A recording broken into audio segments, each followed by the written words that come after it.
Chapter 13 Knowledge of the Kshetra and Kshetrajna. Om Shri Ganeshaya Namaha. Daksha said to Mudgalacharya, O Great One, please elucidate the Kshetra and Kshetrajna and the all-pervading Brahma distinct from them. This will endow me with pure knowledge. Mudgalacharya replied, the corporeal body is known as Kshetra. The Dehi or the soul is a Kshetrajna.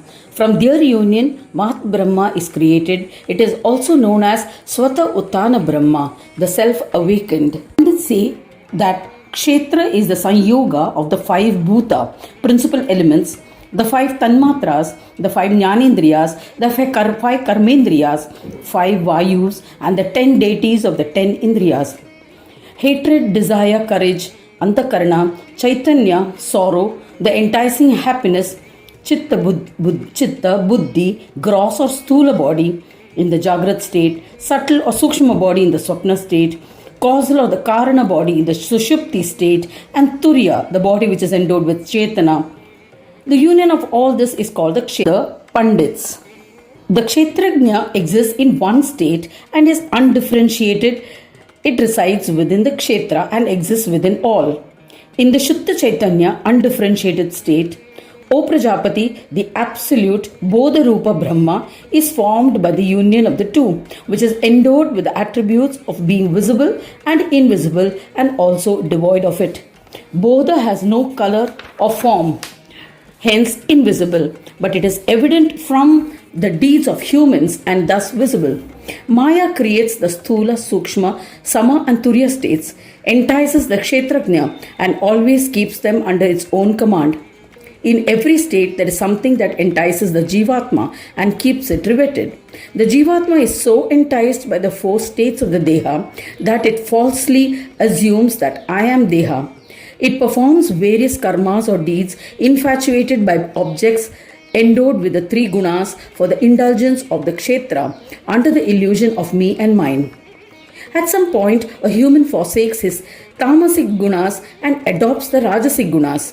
Later, he abandons the rajasic guna and embraces the sattvic guna. Thereafter, in the Turiya state, Samprajnata Samadhi state, he starts singing bhajans of Ganesh. Thereafter, he attains the 5th state of Asamprajnata Samadhi and becomes one with Brahma.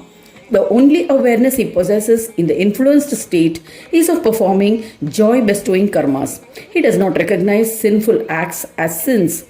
Karmas that are performed for the physical and sexual gratification and satiation are to be considered as tamasic.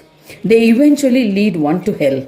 He suffers grievous torments in hell, is reborn in a lowest of the castes, comes in contact with the tamasic persons and is afflicted with various diseases and suffers sorrows.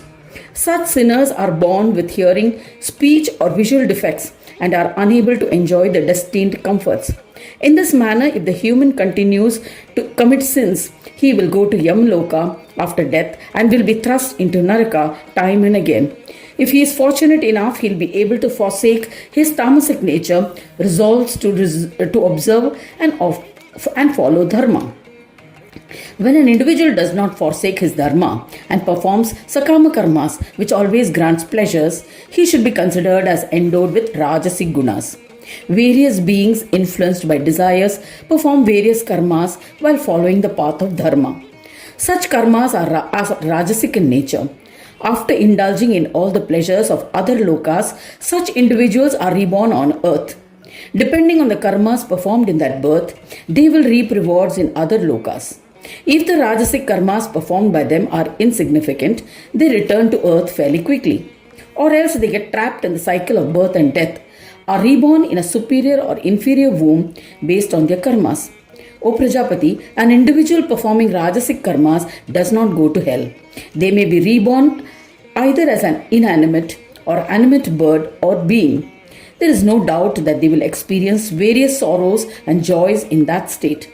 I have described persons endowed with rajasic gunas briefly. I shall now describe the sattvic karmas performed with a nishkama mindset. You must understand that such karmas or deeds are performed only by those who observe the precepts of their dharma with strict discipline. O Honorable One, remember that when karmas are done for fulfillment of dharma and with an intention of offering to Brahma, they become sattvic karmas. These karmas support a human to attain liberation through the Shuklagati. Hence, humans always strive to be sattvic in nature. I shall describe in brief the state of Turiya. The chitta, devoid of any desire, performs karmas along with the body. Such karmas are known as Turiya karmas. In that state, one realizes that this manifold Vishwa is none other than Brahma. All karmas performed by him are a means of attaining Brahma. He believes that praise or criticism do not exist. He is unaffected by them. O Daksha, in the Turiya state, relationships such as devas or devotee no longer exist. He becomes one with the form of Brahma. When he sees within all objects the essence of Atma, it is then that he can perform Turiya karmas. Else it is not possible. In this manner, karmas that occur when he observes all beings as the same are Turiya karmas. Since the deeds by the doer are done without any form of infatuation, the karmas that occur are due to his prarabdha. Prarabdha karmas are the part of Satchit karmas, a collection of past karmas. As a result of such karmas, after death, man gets merged into Brahma, endowed with Asmita, and having become the Mahakarana himself, he becomes the driver of the deeds requiring the three gunas. I shall now describe the nature of the karmas done by a person who has attained salvation or Kaivalya. Kaivalya is the ultimate goal of Raja Yoga and means solitude, detachment, or isolation. It is the isolation of Purusha from Prakriti and subsequent liberation from rebirth. Such karmas are devoid of Vidhi Nisheda and only occur when he desires them. The lawful Vidhi and forbidden or prohibited Nisheda governed by principle, prescriptions and injunctions. I shall now describe the fifth type of karma acknowledged by yogis. It is known as Brahmabhuya karma, becoming one with Brahma. In this type, the Deha is the doer. The inspirer is a Turiya state. In the Turiya karmas, there is desire in contrast to the Brahmabhuya karmas, which are without desires. In this state, where does the question of the labeling of karmas as Sattvic, Rajasic, Tamasic and Turiya arise? He created the fourfold universe as a part of his divine play. He is the doer and the inspirer of karmas and is in this state. Who am I? Who is Brahma is his dilemma. I am not a man. What I want to attain is not Brahma.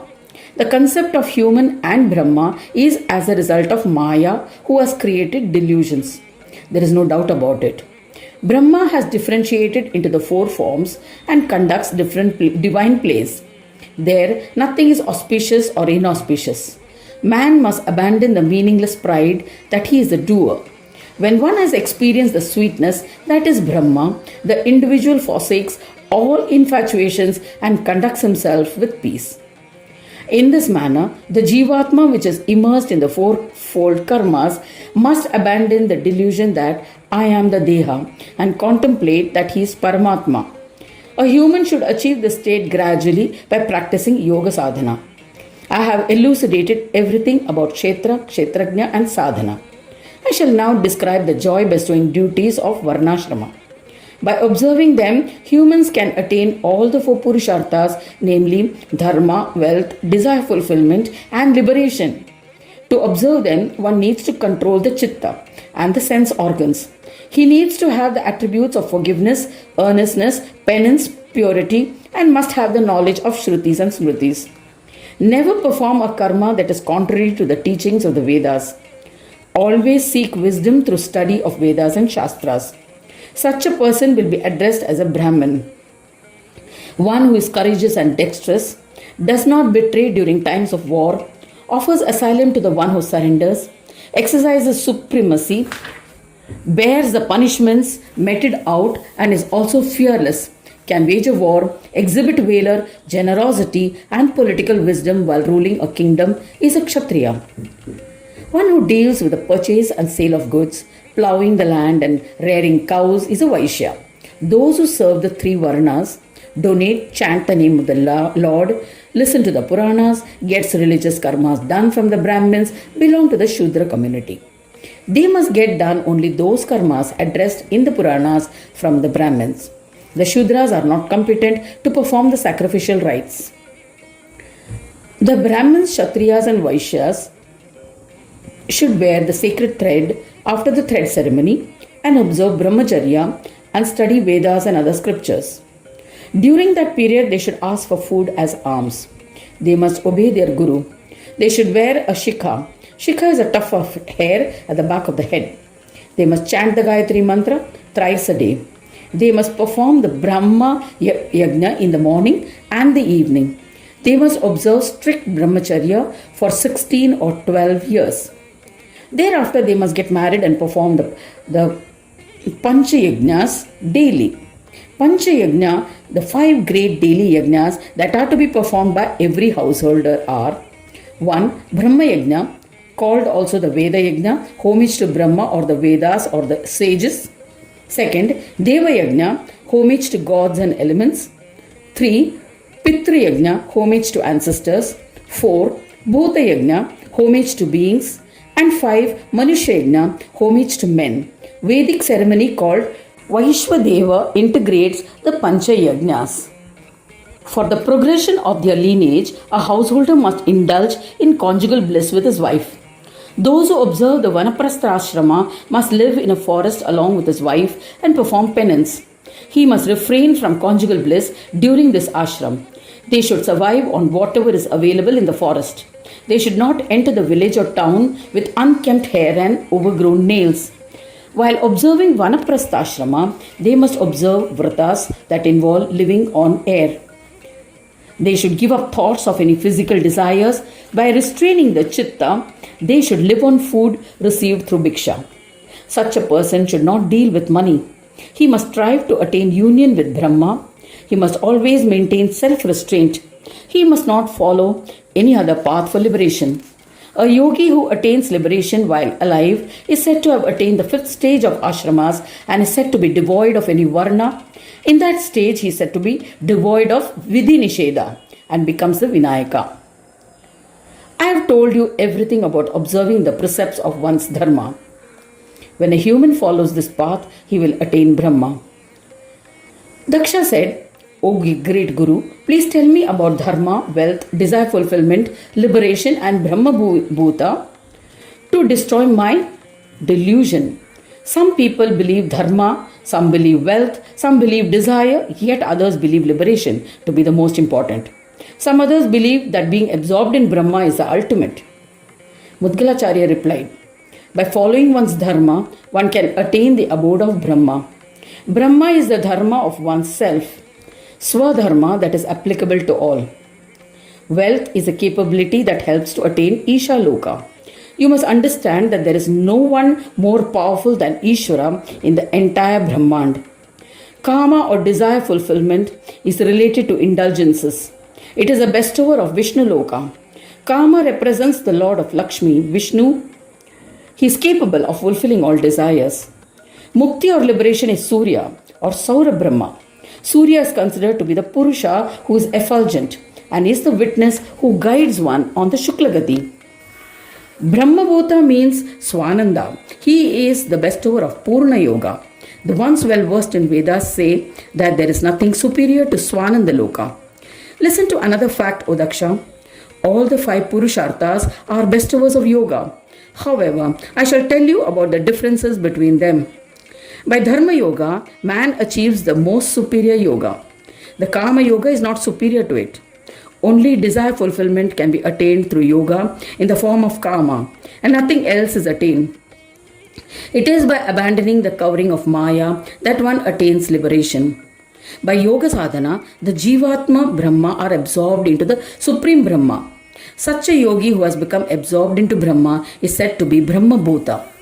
There is no doubt about it.